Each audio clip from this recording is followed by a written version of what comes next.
Hello friends, आज हम लोग कोलरॉस लॉ के बारे में डिस्कस करेंगे। Kohlrausch law is the most important topic of electrochemistry. Previous lecture में हम लोगों ने ये देखा कि molar conductivity at infinite dilution of a big electrolyte can't be calculated, but to calculate molar conductivity at infinite dilution for a big electrolyte, Kohlrausch gave a law that is called Kohlrausch law. In the respect of Kohlrausch, it was called Kohlrausch law. तो चलिए देखते हैं कि हमारे कोलरॉस जी ने molar conductivity at infinite dilution for a big electrolyte को calculate करने के लिए क्या कहा। ठीक है, तो चलिए आज हम कोलरॉस लॉ की बात करते हैं। ठीक है, चलिए Kohlrausch law. According to him, the total molar conductivity at infinite dilution,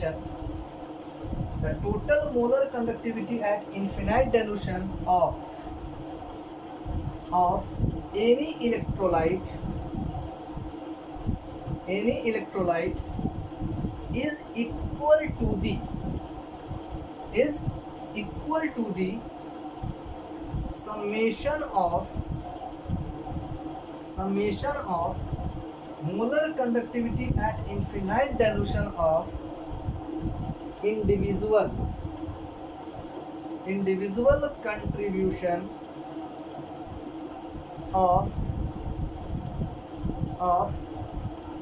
cations and anions of that electrolyte.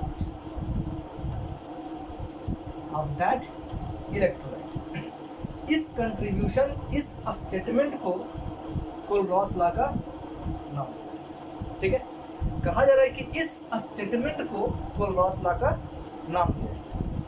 ठीक है, तो चलिए देखते हैं कि ये स्टेटमेंट क्या कहता है। थोड़ा सा इस स्टेटमेंट पर डिस्कस करते हैं।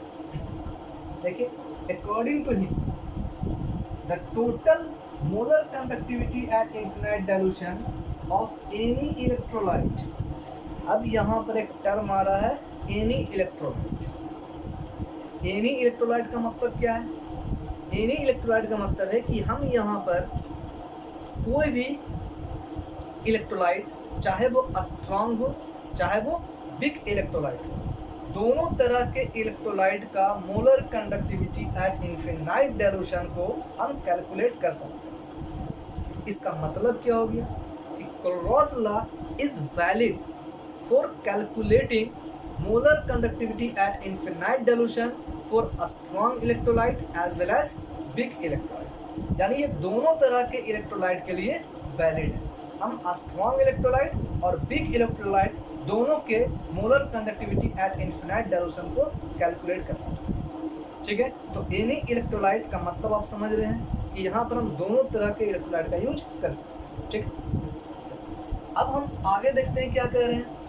The total molar conductivity at infinite dilution of any electrolyte is equal to the summation of, summation का मतलब sum of, is equal to the summation of molar conductivity at infinite dilution of individual contribution of cations and anions।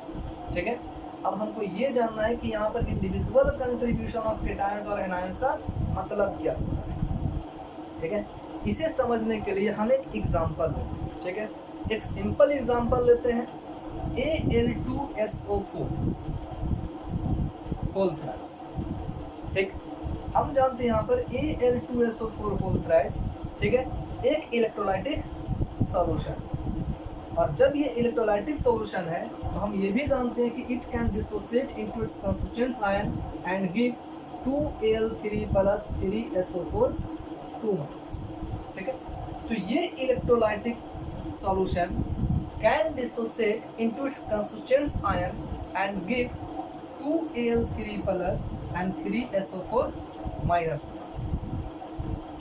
ठीक है, चलिए अब देखिए, तो यहाँ पर ये जो Al3+ है, ध्यान दीजिए, ये जो Al3+ है इसे हम क्या कर रहे हैं, कैटायन का नाम दे रहे हैं, कैटायंस। ठीक है, इंडिविजुअल कैटायंस।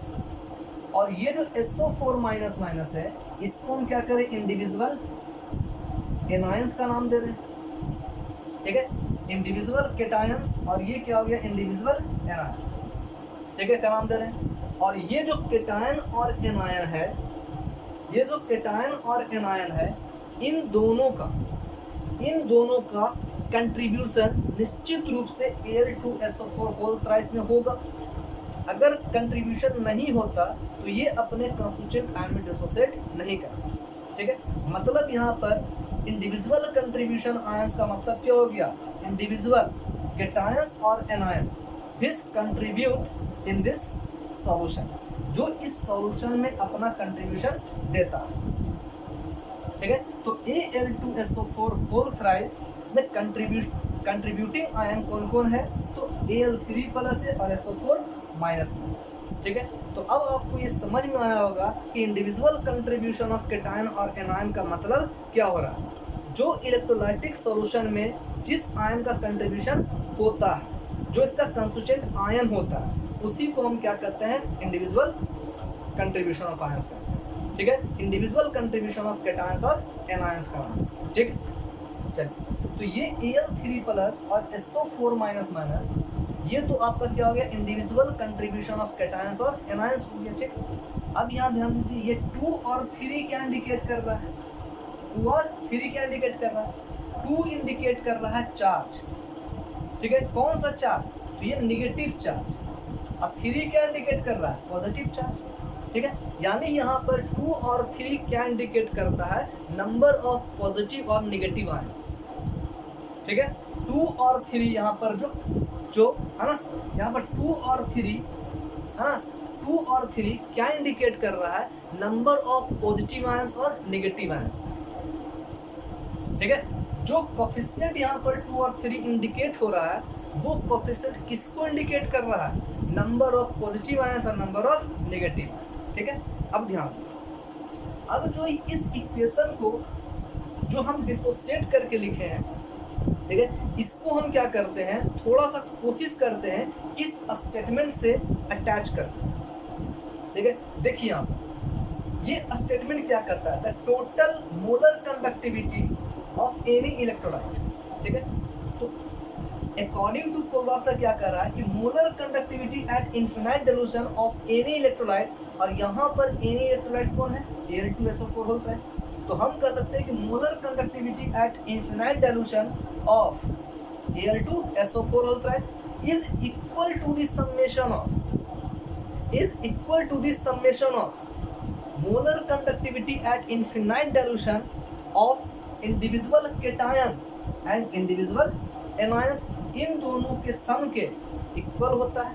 और यही स्टेटमेंट जो है मेरा कोलवास लॉ करता है, ठीक है ना। तो आखिर according to Kohlrausch law we can say, ठीक है। अब हम क्या करते हैं, एक और एग्जांपल लेते हैं जो इस लॉ को इंडिकेट करेगा। देखिए किस तरह से, तो अकॉर्डिंग टू कोलवास लॉ, ठीक है, we can say from its statement we can say let AXBY is the electrolytic substance, और जब ये इलेक्ट्रोलाइटिक सब्सटेंस अपने आयन में डिसोसिएट करेगा तो after dissociating into its constituent ion it give XA Y plus और प्लस YB X माइनस, ये BX minus और AY प्लस क्या हो गया, इंडिविजुअल केटायंस, और ये क्या हो गया,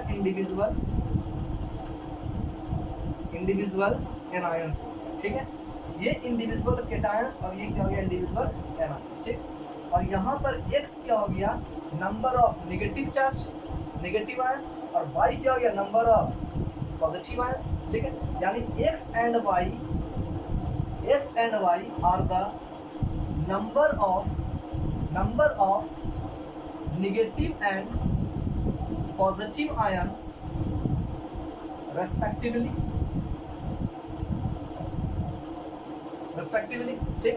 अब अब हम क्या करते हैं, इससे क्या करते हैं, इसके स्टेटमेंट से, क्लोरॉस लॉ के स्टेटमेंट से हम अटैच करते हैं। ठीक है, देखिए क्या करते हैं, इलेक्ट्रोलाइटिक सब्सटेंस तो ये है, तो according to Kohlrausch law we can say molar conductivity at infinite dilution, molar conductivity at infinite dilution of AXPY any electrolyte solution, और यहाँ पर एनी इलेक्ट्रोलाइट सॉल्यूशन के प्लेस पर क्या मौजूद है, AXPY, इसलिए कहते हैं मोलर कंडक्टिविटी एट, ठीक है, इनफिनाइट डाइल्यूशन ऑफ AXBY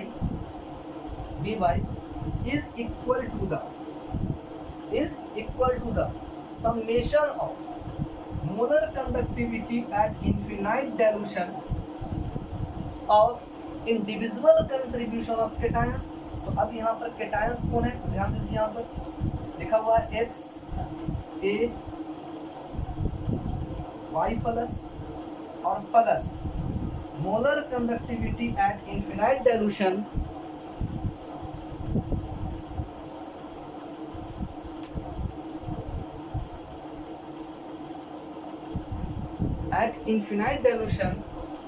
ठीक है, ऑफ BX माइनस, ठीक है। इसी को हम दूसरे तरह से और क्या लिख सकते हैं, देखिए कह रहा X molar conductivity at infinite dilution Y plus plus क्या लिखेंगे, Y molar conductivity at infinite dilution BX minus, ठीक है। और क्या लिखेंगे यहाँ पर X, अब ध्यान दीजिए, ये लिख रहे हैं हम lambda molar conductivity at infinite dilution, ठीक है, किसके लिए, तो कर रहे हैं यहाँ पर individual contribution of anions, plus क्या होगा Y, ठीक है,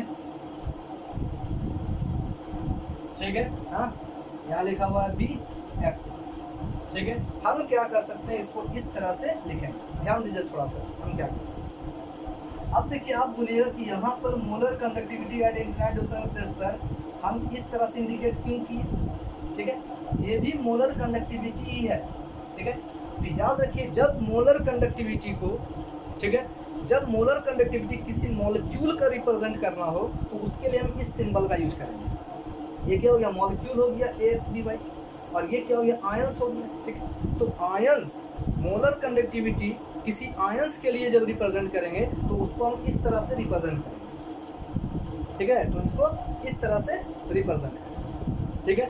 मॉलिक्यूल के लिए हम इस तरह से रिप्रेजेंट करेंगे और आयंस के लिए हम इस तरह से रिप्रेजेंट करेंगे, ठीक है, तो ध्यान दीजिए, यानी इसका मतलब क्या हो गया, molar conductivity at infinite dilution of any electrolyte AXBY is equal to क्या हो जाएगा, इस तरह से इंडिकेट करेंगे, ठीक है।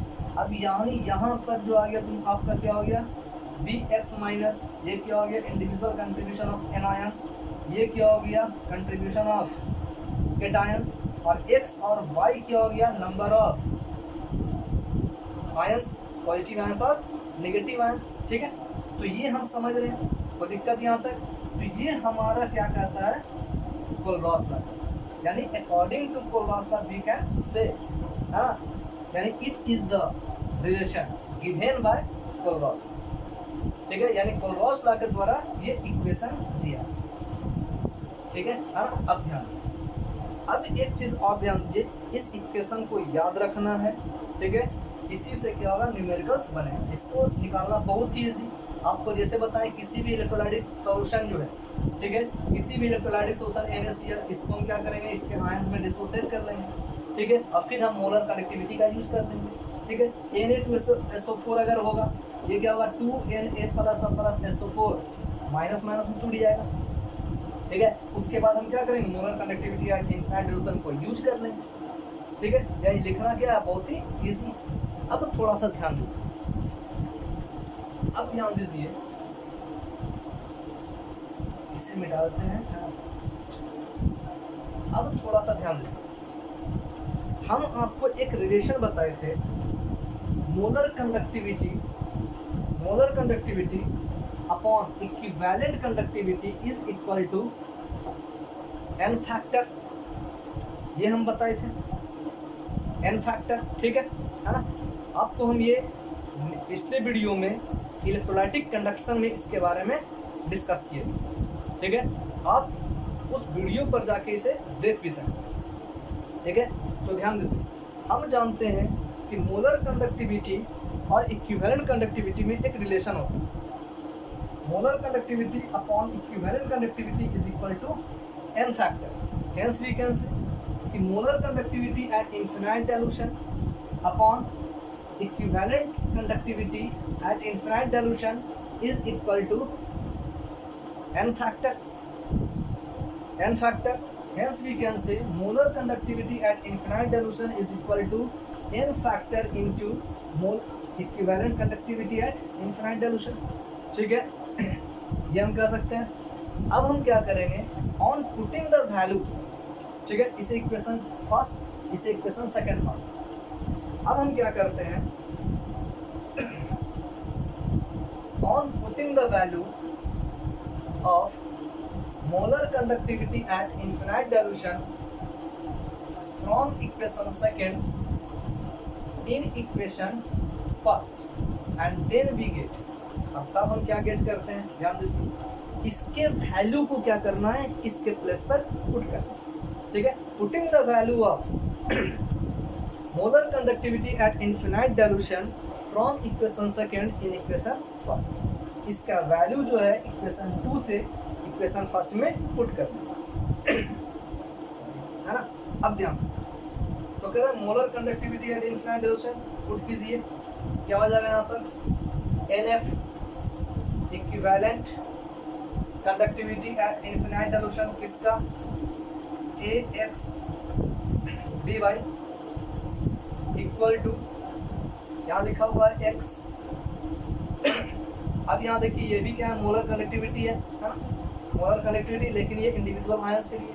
तो अब कर मोलर कंडक्टिविटी, इसके प्लस पर हम क्या लिखेंगे, उसी तरह से NF A Y प्लस, और प्लस क्या लिखेंगे, Y मोलर कंडक्टिविटी प्लस पर NF equivalent conductivity at infinite dilution B X minus, ठीक। अब ध्यान दीजिए, यहाँ पर n फैक्टर, अब n factor molecule AX BY के लिए, तो याद रखिए n फैक्टर कैसे निकलेगा किसी सॉल्ट सॉल्यूशन के लिए, ठीक है। हम जानते हैं यहाँ पर टोटल नंबर ऑफ इलेक्ट्रॉन जितना पार्टिसिपेट कर रहा होगा, तो यहाँ पर टोटल नंबर ऑफ इलेक्ट्रॉन कितना पार्टिसिपेट कर रहा होगा, इसका X, इसका Y, ठीक है। तो टोटल नंबर ऑफ इलेक्ट्रॉन जो पार्टिसिपेट करता होगा वो कितना करता होगा, XY, ठीक है। तो यानी हम यहाँ पर क्या करते हैं, n फैक्टर के प्लेस पर हम पुट कर लेते हैं XY, ठीक है। अब यहाँ पर n फैक्टर, यहाँ पर कितना इलेक्ट्रॉन पार्टिसिपेट कर रहा है, Y प्लस, Y इलेक्ट्रॉन निकल रहा है, ठीक। यानी यहाँ पर n फैक्टर के प्लेस पर क्या होगा, Y होगा। फिर ध्यान दीजिए, यहाँ n फैक्टर के प्लेस पर क्या होगा, यहाँ पर X माइनस, यानी एक इलेक्ट्रॉन एक्सेप्ट कर रहा है, यानी यहाँ पर इलेक्ट्रॉन जो पार्टिसिपेट कर रहा है वो पार्टिसिपेट कितना है, X, हम यहाँ पर X लिखते हैं, ठीक है। अब ध्यान दीजिए, तो XY equivalent conductivity at infinite dilution for AX BY is equal to, यहाँ पर देखिए XY हम क्या करते हैं, कॉमन ले लेते हैं, ठीक। तो क्या आ जाएगा यहाँ पर, ठीक है, इक्विवेलेंट कंडक्टिविटी है ना 19.5, ठीक है। तो XY अगर हम कॉमन ले लेंगे तो क्या आ जाएगा यहाँ पर, equivalent conductivity at infinite dilution AY plus, और प्लस क्या हो जाएगा, equivalent conductivity at infinite dilution BX minus, ठीक है। XY यहाँ से कॉमन, XY यहाँ से बाहर निकल गई। अब ये XY और XY क्या होगा, कैंसिल हो जाएगा, ठीक है। Hence we get equivalent conductivity at infinite dilution for electrolyte AX BY is equal to, क्या हो जाएगा, इक्विवेलेंट कंडक्टिविटी, ठीक है, at infinite dilution AY plus plus equivalent conductivity at infinite dilution BX minus, ठीक है। यानी देखिए यहाँ पर एक फार्मूला ये है, ठीक है ना, एक फार्मूला ये है। आपको दिक्कत यहाँ पर, समझ गए इसे, है ना। तो कह रहा है यहाँ पर, अब थोड़ा सा ध्यान दीजिए। तो अगर हम मोलर कंडक्टिविटी अगर निकालेंगे, अगर मोलर कंडक्टिविटी एट इनफाइनाइट डोर्सन निकालेंगे तो हम इस फार्मूला का यूज करेंगे। अगर इक्विवेलेंट कंडक्टिविटी निकालेंगे तो इस फार्मूला का यूज करेंगे। तो ध्यान दीजिए, इस फार्मूला में हम किसी कोफिशिएंट का यूज नहीं किए, ठीक है। हम इसमें किसी, है ना, हम जो करें इसमें किसी कोफिशिएंट का यूज नहीं किए। Number of positive charge, number of negative charge, negative ions, इसका यूज हम यहाँ पर नहीं किए। क्यों नहीं किए? क्योंकि ये क्या है, इक्विवेलेंट कंडक्टिविटी है। और इक्विवेलेंट कंडक्टिविटी जो निकलता है तो किसके लिए निकलता है? केवल 1 ग्राम इक्विवेलेंट के लिए निकलता है, ठीक है। जो कंडक्टेंस ऑफर किया जाता है इसके द्वारा केवल 1 ग्राम इक्विवेलेंट इलेक्ट्रोलाइट सब्सटेंस के द्वारा, ठीक है। जो कंडक्टेंस ऑफर किया था उसको क्या करते हैं, ये इक्विवेलेंट कंडक्टिविटी, ठीक है। तो जब इक्विवेलेंट कंडक्टिविटी एट इनफाइनाइट डोर्सन निकालना होगा तो हम यहाँ पर क्या करेंगे, किसी कोफिशिएंट का यूज नहीं करेंगे, ठीक है। हम यहाँ पर किसी भी कोफिशिएंट का यूज नहीं करेंगे। लेकिन अगर हमें मोलर कंडक्टिविटी निकालना होगा तब हम यहाँ पर कोफिशिएंट का यूज करेंगे। That means total number of charge, total number of ions, positive ions और नेगेटिव आयंस का यूज करेंगे, ठीक है। तो फ्रेंड्स, आई होप आपको ये वीडियो पसंद आया होगा, है ना। अगर पसंद आया हो please like, share and subscribe to others, ठीक है, to your friends. Thank you.